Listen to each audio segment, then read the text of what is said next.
여러분, 결국 추경이 편성됩니다. 그것도 양이 많아요. 10조 플러스 알파가 될 거라고 예상들을 하고 있어요. 이거는 야당들도 동의를 했기 때문에 추경이 편성되는 것은 그렇게 어렵지 않을 것 같습니다. 사실상 추경이 된다. 추가 경정 예산이죠. 된다고 생각을 할 수 있는 거죠. 그런데 말입니다. 저는 제일 겁나는 게 지금 추경 편성하는 거 맞아요. 그럴 수 있습니다. 그런데 말입니다. 여러분, 올해 예산 생각해 보세요. 512조 3천억 원입니다. 512조 3천억 원. 초 슈퍼 예산이에요. 이제 얼마 지났어요? 2달도 채 안 지났습니다. 그야말로 올해 예산에 잉크도 마르기 전이에요. 잉크도 마르기 전에 지금 예산을 가지고 어떻게 활용해 볼 생각은 안 하고 추경부터 먼저 끌어내는 게 참 안타깝습니다. 예산 자체가 얼마나 많이 올랐습니까? 9.2%나 늘었습니다. 2019년 대비해서 말입니다. 그러면 그 예산 안에서 쓸 수 있는 방안을 먼저 찾아보고, 그죠? 그리고 추가 경정 예산을 편성하는 것도 방법일 텐데, 상황이 이러니까 지금 총선도 얼마 안 남았죠. 그러니 모두가 난리 아니에요. 야당이든 여당이든 표를 의식하니까 그냥 추경하면서 다 응낙을 하고 성낙을 한 거예요. 슈퍼 예산에서 어떻게 쓸지를 감안할 수 있는 방법도 있을 텐데 말입니다. 제가 왜 이런 얘기를 하냐고요? 부채가 얼마나 늘어나겠어요, 여러분. 국가 부채 말입니다. 결국은 우리가 세금으로 내야 돼요. 그렇지 않으면 우리 자손들이, 우리 아들들, 우리 손자들이 그 예산을 또 세금을 다 내야 한다니까요. 추경이 저는 분명히 노가 아니에요. 추경은 필요하다고 생각을 합니다. 그렇지만 국가 예산이 이번에 초슈퍼 예산이니 그 예산 속에서 할 수 있는 방법을 먼저 찾아보고 그 다음에 추경이라는 말이 나와야지 저는 순서가 아닌가 싶어요.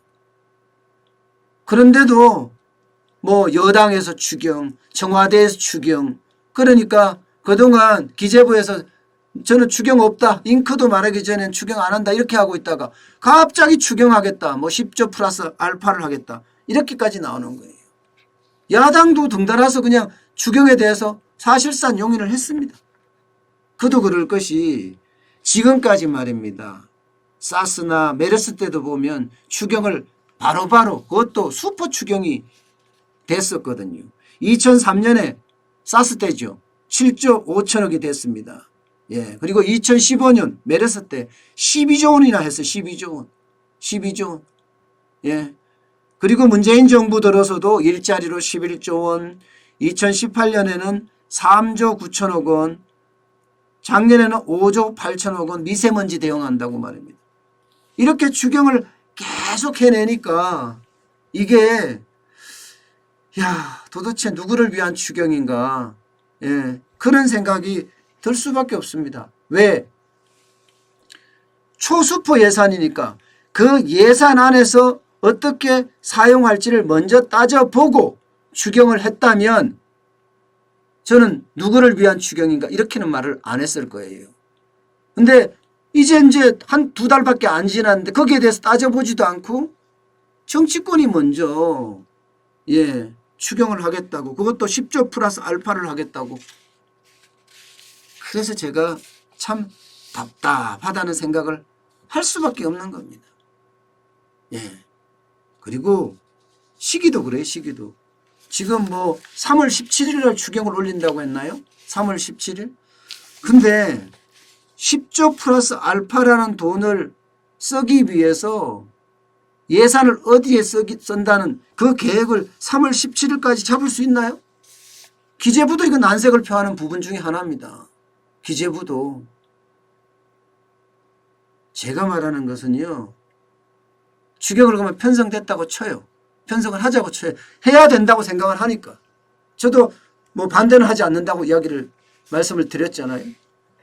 그러면 이 추경이 어떻게 써져야 되는지 또 그것도 한번 살펴봐야 될 것 같습니다. 여러분, 이 추경은요, 철저하게 이번 추경은 코로나 사태를 해결하는 데 쓰여져야 합니다. 제가 제목을 달 때 어떻게 달았습니까? 자영업자 살려주세요 이렇게 달았습니다. 왜 그렇게 달았냐고요? 문재인 대통령이 남대문 시장을 방문했을 때 어느 자영업자분이 살려주세요 이렇게 이야기했어요. 오죽했으면 살려주세요라는 표현을 썼겠습니까?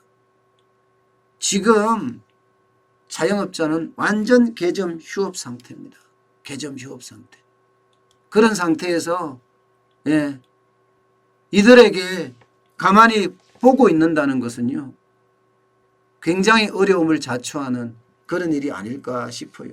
중소상긴, 자영업자, 여기 진짜로 제대로 챙겨야 합니다. 진짜로. 그런데 여러분, 사실 지금까지 추경을 챙기면서 말입니다. 뭐 사스 때도 마찬가지고요. 메르스 때도 좀 비슷한 양상을 보였습니다. 사스 때 7조 5천억 원, 메르스 때 11조 6천억 원 이렇게 편성을 했잖아요.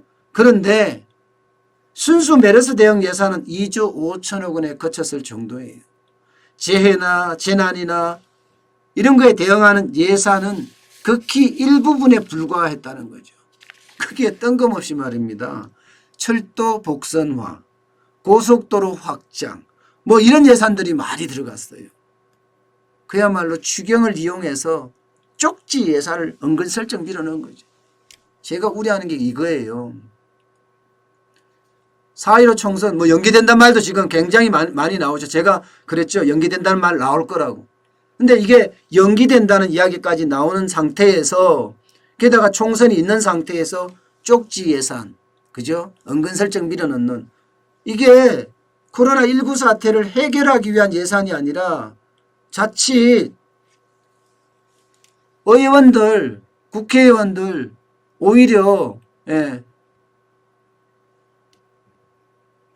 자기 선거운동하기 위해서 쪽지 예산이 들어가지 않을까 이런 우려감까지 지금 나타내고 있는 정도예요.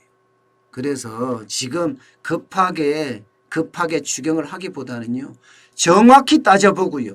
지금 예산이 원래 예산이 512조잖아요. 512조 3천억 원이잖아요. 여기서 일단 풀고요. 그러면 추경에 대해서는 꼼꼼히 따져가면서 말입니다. 이게 코로나19 사태를 해결할 수 있는 그리고 경제를 활력을 불어넣을 수 있는 그리고 국민의 생명과 안전을 보호할 수 있는 그런 예산인지 꼼꼼히 따져보고 예산을 짜야 되지 않을까 싶습니다. 시급한 대로 예비비 있잖아요. 3조 4천억 원의 예비비가 있습니다. 그러면 3조 4천억 원의 예비비를 가지고 일단 대응을 하고 그리고 추가 경정 예산, 추경은요. 진짜 철저하게 그렇게 안 하겠지만 또 안 할 거예요. 아마 3주 내에 예산설권을 내라고 하면 국회의원들 예산, 쪽지 예산 다 들어주고 이런 거 아닌가 싶어요. 절대 그래서는 안 된다는 이야기입니다.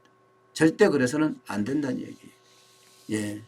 제대로 자영업자 살려주세요. 이런 말까지 나오는 판이었으니까 자영업자를 어떻게 하면 살려줄 수 있을 것인지 여기에 좀 초점을 맞춰야 되는 것 아닌가 저는 그렇게 생각을 합니다.